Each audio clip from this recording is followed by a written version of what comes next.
রাজার ঘরে ছোট রানী এলো পদ্মাবতী। রাজার আরো 6টি রানীর ছিল না সন্তান, পদ্মাবতীর কোলালোতে মিলল সমাধান।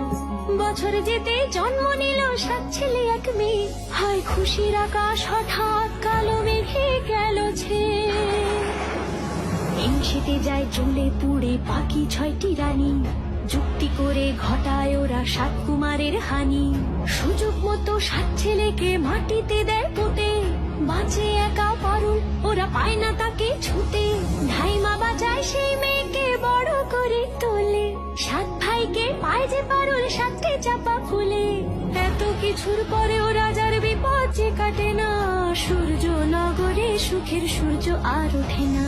হিংসা বিবাদ বিচ্ছেদ আর প্রেমের কাহিনীতে পারুল বোন কি পারবে 7 ভাই চম্পাকে জাগাতে?